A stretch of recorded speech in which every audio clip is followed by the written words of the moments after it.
We're making breakfast burritos and there's 3 simple ingredients that make this cheap and easy. Bacon, eggs, and avocado. Super simple. Of course, change it up, make it your own, use whatever you have in your fridge, but the macros for this will be for what I'm using. Now starting off with the longest part of the prep, which is cooking the bacon. What I have here is 600 grams of streaky bacon, which comes from the belly. You can also use back bacon or middle bacon, just use what you prefer. All I'm doing is stacking this on a tray lined with parchment paper, and it's okay to slightly overlap them. It will all cook evenly.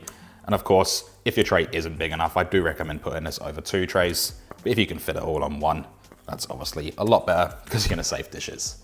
Now, once you have that done, we'll just place this into the oven. It's at 180 degrees Celsius or 350 degrees Fahrenheit. I'm just going to cook this for about 13 to 14 minutes or until it's cooked to your liking. In the meantime, we'll get everything else ready. What I've got here is 12 eggs that we can start cracking into a bowl.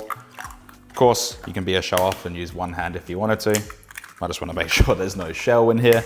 Now you can leave them as they are, or you can add a little bit of milk. I'm adding 60 milliliters or 1/4 of a cup. You can also use cream, but we're obviously trying to cut down on calories, and this just makes it a little bit more creamier. But like I said, you don't have to do it. Give this all a really good whisk, breaking up those yolks, make sure everything's completely mixed through. And we're not going to season this right now because, as Gordon Ramsay says, it starts to bring out the water in it. You're just going to have watery eggs.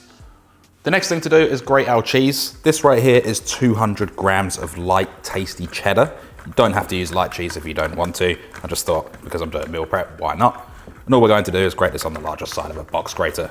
Also, in most cases, I'll always say to grate your own, just because if you use pre-shredded or store-bought shredded cheese, they usually use like an anti-caking agent, such as cornstarch, and then it just doesn't melt properly. Last but not least for our prep are 2 avocados. 1 if they're huge, but I do recommend using 2. Let's then carefully slice around that seed.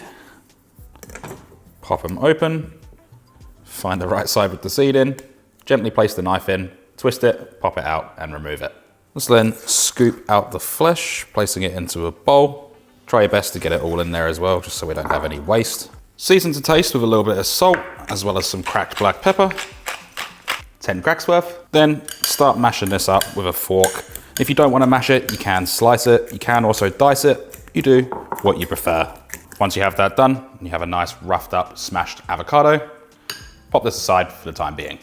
Now you may or may not have seen me advertising this knife on my social media. Right here is my new limited edition knife, and there's only 200 of these made, and it's only on sale for 12 more days. So if you do want to grab one of these, please do use the link in the description, follow the prompts, and then you get one for yourself.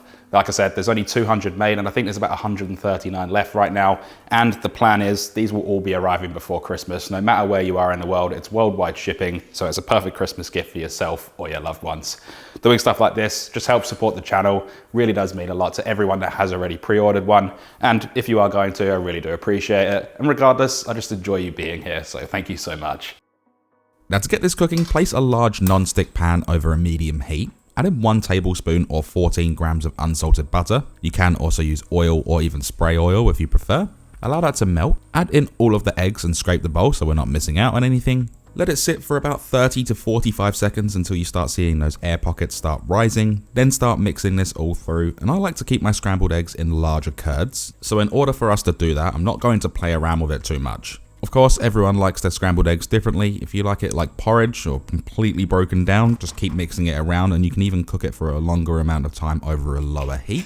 Once the curds have started to form, we can then turn this down to a low heat. Season to taste with salt and cracked black pepper, 15 cracks worth. Mix that all through, and the total amount of cooking time for this is about 2 to 2.5, maybe 3 minutes. Depends on how much eggs you got in there and how big your pan is. I also like to remove this on the heat while it's still wet because it will continue to cook once we take it off the heat.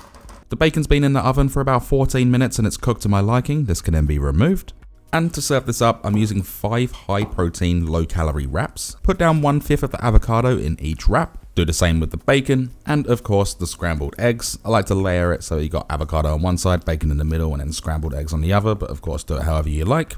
Add a sauce of your choice. I'm using sriracha mayo, barbecue sauce, tomato ketchup's completely fine. And then top these off with that grated cheddar cheese that we did at the beginning.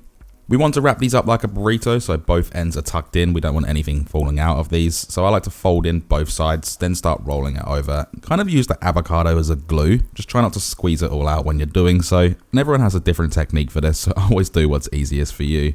Also, I usually tend to overfill my wraps, but I feel this recipe is absolutely perfect when it comes to filling size. There's a couple of different ways you can store these. You can wrap them in food safe paper like what I'm doing, wrap them in foil, put them in Ziploc bags, or you can put them in meal prep containers.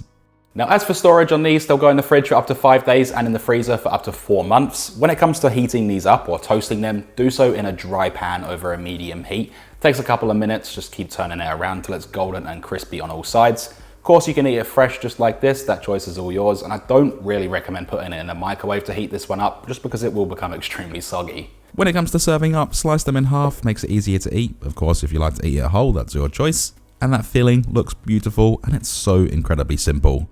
This right here is the macro card for each individual wrap, and the full recipe is written in the description.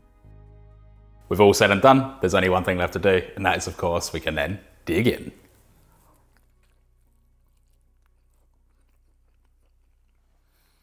Considering the simplicity of this recipe, you'd think it would be boring, but it is absolutely delicious. Those 3 ingredients combine really well. It's cheap, it's easy.